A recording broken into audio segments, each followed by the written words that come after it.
I'm about to start a new beginning, and in my study of natural hygiene, I have learned that, let me turn off the TV, I'm watching Billy Madison right now. It's the end, it's kind of funny.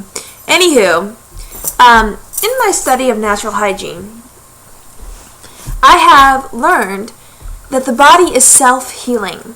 And so, after tonight, beginning Monday, I am going to begin a water fast.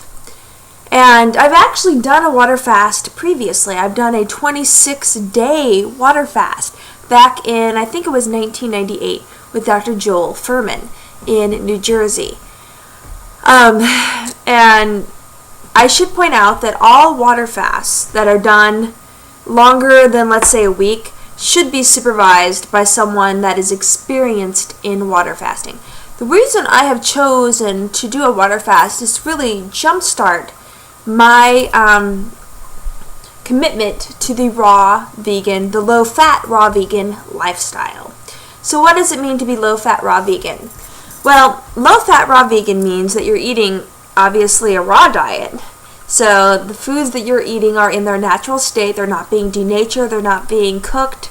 They're not being processed, refined, dehydrated. They're in their natural state. So you're predominantly ingesting fruits, vegetables, small amounts of nuts and seeds.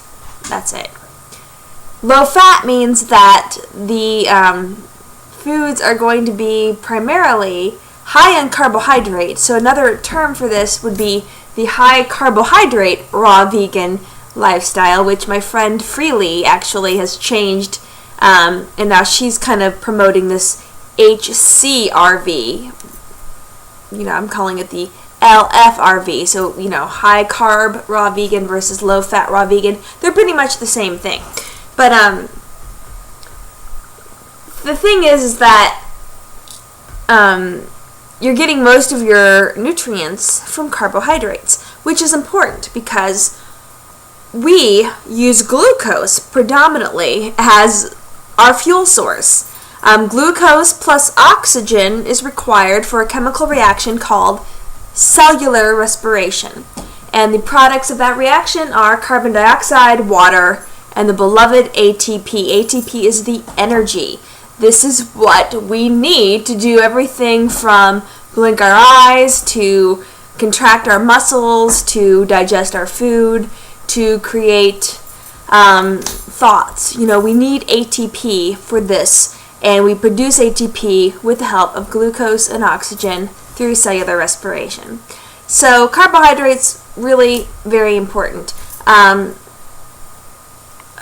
Really, as adults, we don't need that much protein. And it's really funny because a lot of times people ask me as a vegan, where do I get my protein from? Well, I get my protein from fruits and vegetables. And I'm getting really the adequate amount of protein in my diet.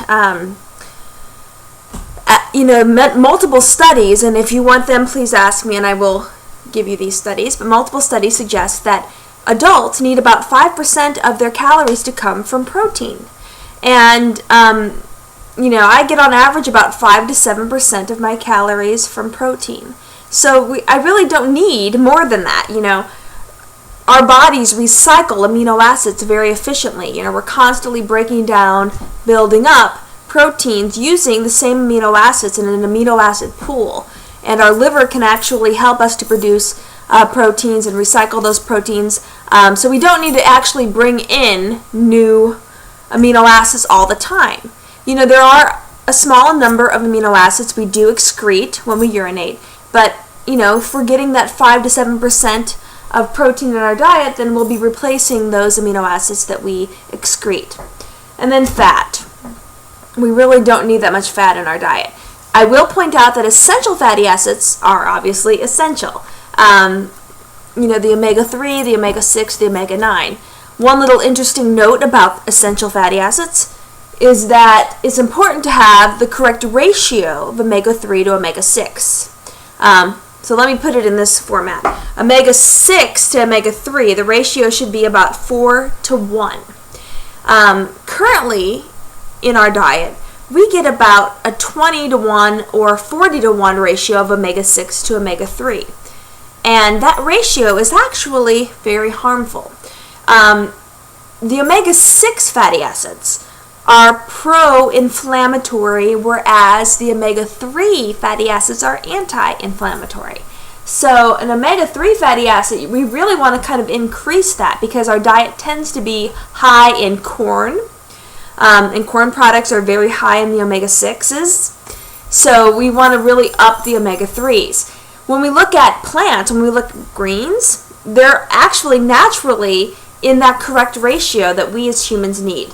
They're in that kind of 4 to 1 ratio, with the ratio being more health promoting, and we're not going to be pro-inflammatory. It's actually suggested that many diseases are inflammatory diseases. And so if we can decrease the number of omega-6 fatty acids in our diet, we're actually going to be helping us with the prevention of various diseases. When I was in graduate school, I was in an immunology lab, but there were other labs, focusing on inflammatory processes, and they were looking at that omega-6, omega-3 ratio. And they were also looking at how many different cardiovascular diseases were basically based on inflammation. So you get an inflamed blood vessel, and that tends to attract things that create these plaques that actually prevent blood flow. And when you get a blood flow obstruction, when the blood can't flow through the vessel, whatever organ is downstream of that vessel is going to be starved for oxygen, starved for glucose, and obviously if it can't produce ATP, it can't function. And if it can't function, it dies. So, like a heart attack or a stroke is basically the death of that tissue in either the heart or the brain, respectively. So, I will point out, I have been struggling staying 100% low-fat raw vegan, or as Freely says, high-carb raw vegan.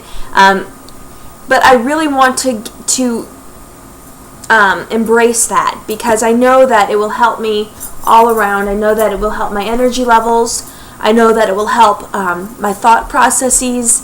I'm just really confident, and I know that during those times in my life that I am able to stay 100% low-fat raw vegan, I feel amazing. When I first started the raw vegan lifestyle, I actually kind of unknowingly adopted a low-fat raw vegan lifestyle, and I was feeling great. Yes, I lost a lot of weight very quickly. I lost about 27 pounds in about a month and a half, very fast, and I wasn't even exercising that much. It was just, the pounds just dropped off. And that's because you're really cleaning out your system, and your body is just using fuels efficiently, and whatever excess waste is in your body, on your body, just gets shedded. Well, since the summertime and then we rolled into fall and winter, I started actually adding cooked foods to my diet. Bad. And I've really struggled since then, because cooked foods are very addictive, and I've been very addicted to cooked foods. So I've decided that, I'm on break right now from work.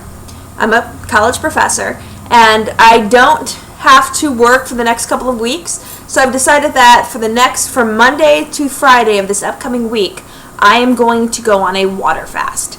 And I'm really going to do this kind of for spiritual reasons, because I've had a lot of chaos in my life, not just with my dietary changes that I really want to embrace, but other things. And I want to give my body a time to really not have to process food, not have to digest, so that I can use that energy to clean house, to remove toxins from my cells, from my brain, so I can think more clearly, and possibly maybe gain some sort of epiphany about my life goals and what I want to be passionate about. I have an idea of what I'm passionate about, but I really want to take that home. So that's kind of the goal. And I also want to focus on my music. I'm in a band, and by the way, my band is called Fear of a Red Planet. And we're playing a week from Sunday in my backyard. and hopefully we'll be playing real gigs at, different bars and whatnot. But our first gig is in my backyard, and I really want to kind of be a really awesome singer and an awesome guitar player, and I want to have energy to do these things that I love.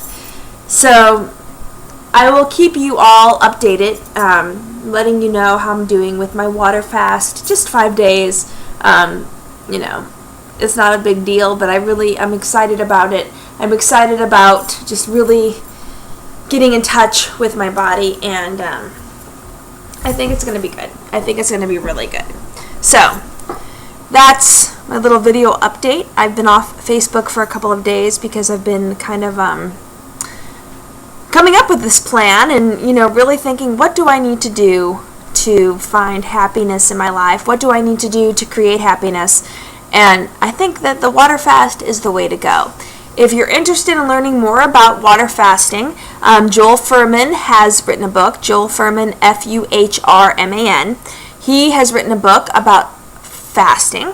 And also Dr. Herbert Shelton has written a great book about fasting. I've read both of those books. The Joel Fuhrman book I gave to a friend. I don't own that one anymore, but I have the Herbert Shelton book. I'm actually reading it right now just to kind of get myself in the preparation mode for water fasting. So that is my update, and I will let y'all know how I progress through the water fasting.